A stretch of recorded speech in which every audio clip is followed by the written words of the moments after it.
और सारे मेरे पख्तूनख्वा के MPs और मुझे नहीं पता कि MNS भी हैं, लेकिन जो सारे मेंबर जो प्रोविंशियल असेंबली के जितने भी हमारे अरकान हैं, मैं सबसे पहले तो आप सबको ये वाज़ेह कर दूं कि जो मैंने कल पंजाब असेंबली से अपने जो पार्लियामेंट्री पार्टी से एड्रेस किया था, तो उसमें एक गलत फहमी होगी, वो मैं आप सबके सामने पहले वाज़ेह कर दूं।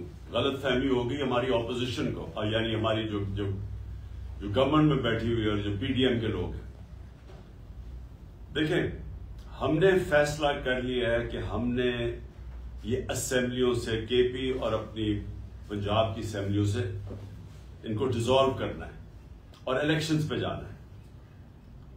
हमने सिर्फ इनको PDM वाले लोगों को इनको एक पैगाम दिया कि देखिए 66% पाकिस्तान में इलेक्शन होगा जैसे ही हम अपनी ये 2 असेंबलियां डिसॉल्व करेंगे। अब 66% पाकिस्तान में जब इलेक्शन होगा तो जो फेडरल गवर्नमेंट है वो तो उसका तो काम करना खत्म हो जाएगा, क्योंकि वो तो सारे इलेक्शन में चले जाएंगे। जब 66% पाकिस्तान में इलेक्शन होगा तो फेडरल गवर्नमेंट क्या करेगी? वो सारे इलेक्शन में चले जाएंगे। इसका मतलब मुल्क हॉल्ट हो जाएगा।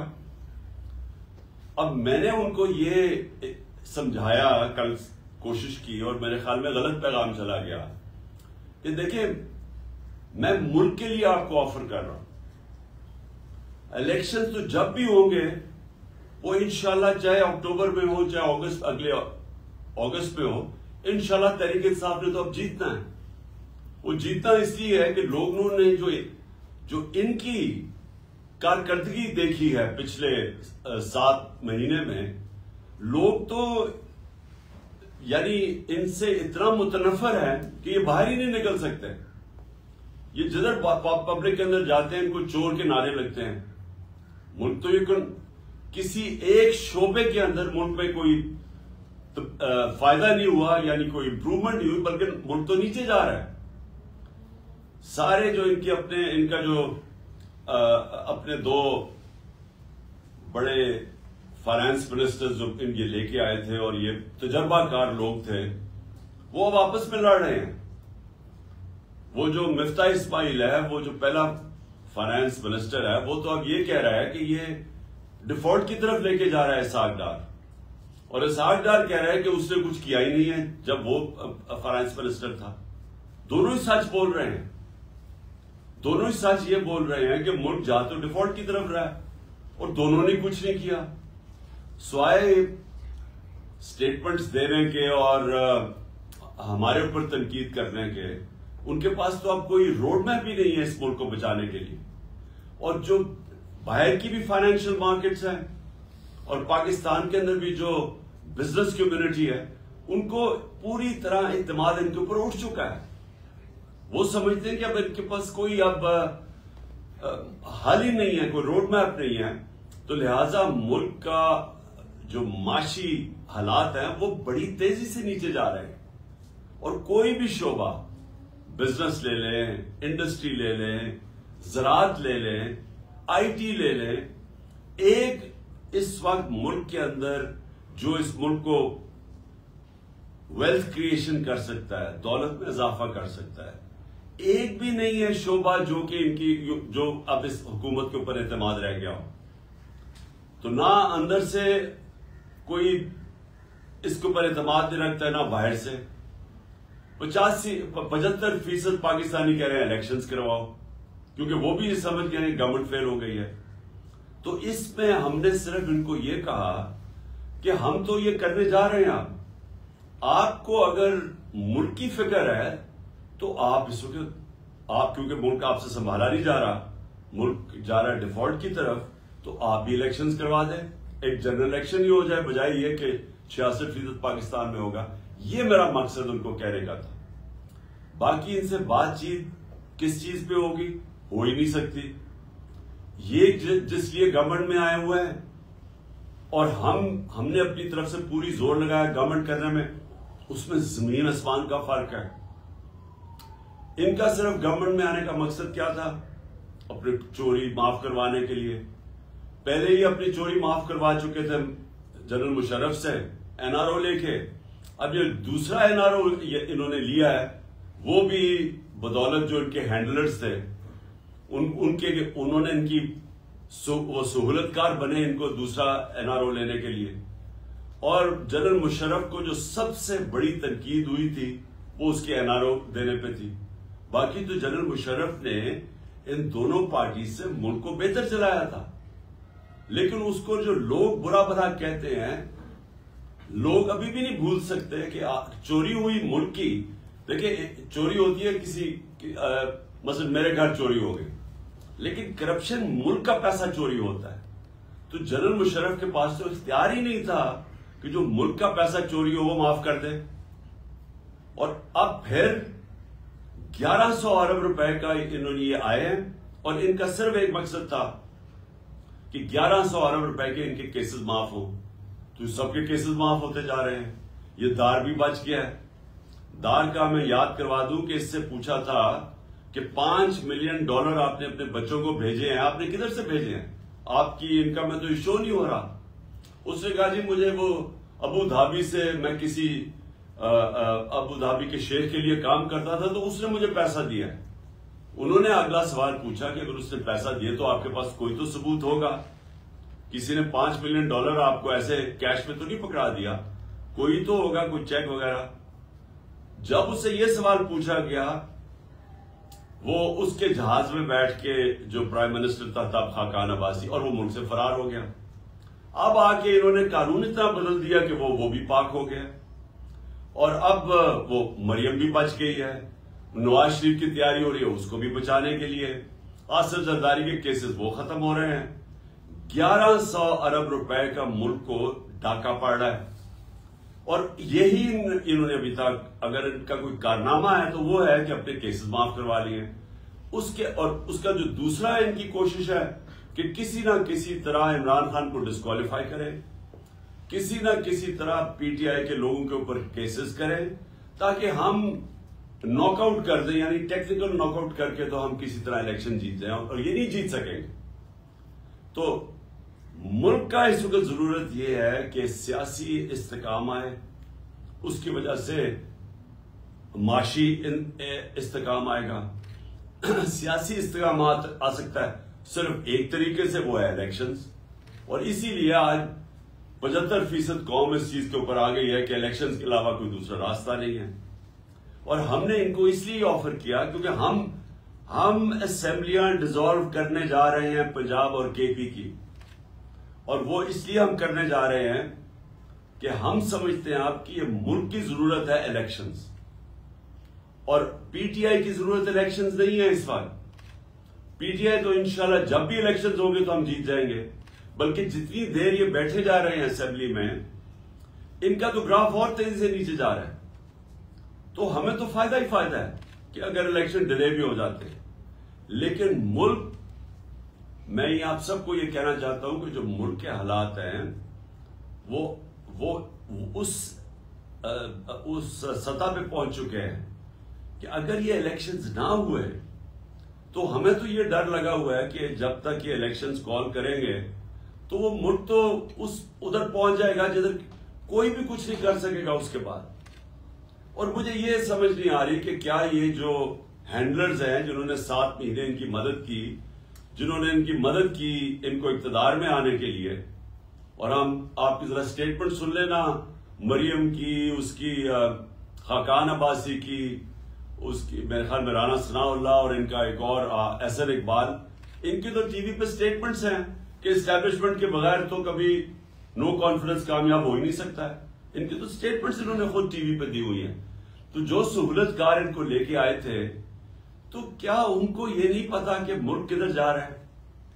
और दूसरा मेरा सवाल ये है कि इनको ये जो पीडीएम के लोग हैं, हम सबको पता है इन्होंने क्या करना है। इन्होंने फिर मुल्क छोड़ के भाग जाना है। ये भागने की तैयारी कर रहे हैं कि अगर इन्होंने जब हालात बुरे देखे या मुल्क डूबने लगा तो इन्होंने तो बाहर भाग जाना है। इनके तो पैसे दौलत सब कुछ बाहर पड़ा है डॉलर्स में। तो जब रुपया गिरेगा डॉलर का तो फायदा होगा इनको। तो इसलिए इनका स्टेक पाकिस्तान में नहीं है। नवाज शरीफ जो है उसका जो इंटरेस्ट है वो पाकिस्तान में नहीं है। वो फैसले पाकिस्तान की बेहतरी के लिए नहीं करता, ना जरदारी करता है, क्योंकि इनके पैसे बाहर पड़े हुए हैं। ये अपने पैसे बचाने के लिए फैसले करते हैं। तो इनकी तो कोशिश ये है कि क्योंकि ये अब इलेक्शन जीत नहीं सकते, मुल्क को आगे लेते जाओ, डिले करो इलेक्शन, जितना डिले होगा ये समझते हैं कि ये हमारे ऊपर केसेस कुसेस करके मुझे डिस्क्वालीफाई करके, और शायद वो माहौल बन जाए कि ये इलेक्शन कमीशन तो आप इनके साथ मिला हुआ है, वो तो बिल्कुल हर फैसला, बल्कि इनकी पार्टी का कोई मेंबर लगता है कि जो कोशिश पूरी कर रहा है कि कैसे इनको जिताना है। तो ये समझ रहे हैं कि डिले करके ये किसी ना किसी तरह ये इलेक्शन वो ऐसा माहौल बना के तो शायद जीत जाए, और अगर ये नहीं जीतेंगे तो उन्होंने बाहर भाग जाना है। और मेरी पूरी पेशेंट गोई है कि इन्होंने, इनके लीडर्स ने फिर ये तीसरी दफा बाहर भागेंगे, लेकिन मुल्क को तबाही के किनारे पे खड़ा करके। तो मैंने आज आप सबको इसलिए बुलाया है कि आपको समझ आना जाना चाहिए कि मुल्क का पॉलिटिकल सिनारियो है क्या।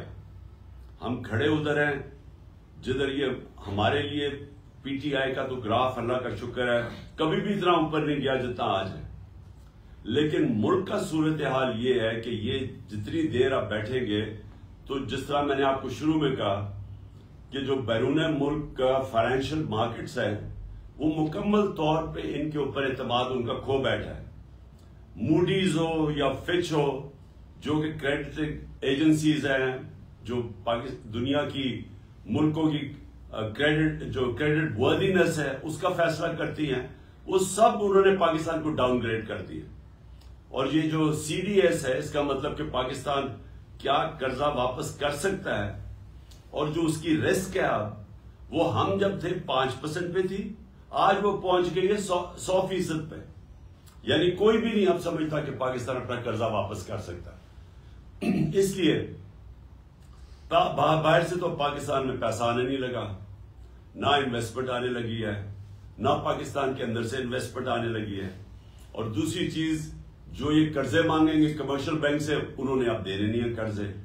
तो इस माहौल के अंदर हमारा मुल्क एक मजीद खतरे में है, और फिर से मैं कह रहा हूं कि वो उधर पहुंच जाएगा जिधर खुदा ना खास्ता हमारे कोई भी हम इसको कंट्रोल नहीं कर सकेंगे। तो ये तो हमारा पैगाम उनको भी है जिन्होंने जिस तरह मैंने कहा इन्होंने तो बाहर भाग जाना है, लेकिन जो इनके हैंडलर्स हैं उनको पता होना चाहिए कि मुल्क जिधर खड़ा है तो नुकसान तो जिन्होंने यहां रहना है, जिनका जीना मरना पाकिस्तान में है, वो नुकसान तो उनको होने लगा है और हो रहा है। यानी हर रोज मुल्क के हालात बिगड़ते जा रहे हैं। या इन्होंने सारी एलसीज वो नहीं ऑनर कर रहे, सारी बाहर से इंपोर्ट्स बंद कर दी, और इंपोर्ट्स वो हैं जो कि रॉ मटेरियल के इंपोर्ट्स हैं। इसका मतलब फैक्ट्रियां बंद होती जा रही हैं। इंडस्ट्री हमारी, हमने रिकॉर्ड बड़ी देर के बाद इंडस्ट्री को उठाया था अपनी, जो 10.6% पे ग्रो कर रही थी।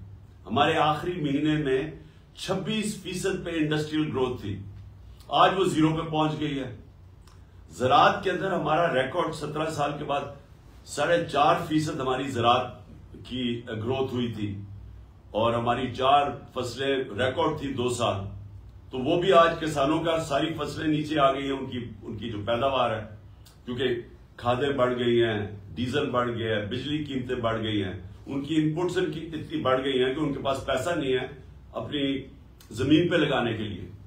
तो लिहाजा जिधर से हम छोड़ के गए थे और जिधर ये पहुंच गया, जिधर पाकिस्तान को इन्होंने पहुंचा लिया है, वो इससे सिर्फ निकलने का एक तरीका है, और वो मैं अब से नहीं 7 महीने से कह रहा हूं, साफ और शफाफ इलेक्शन।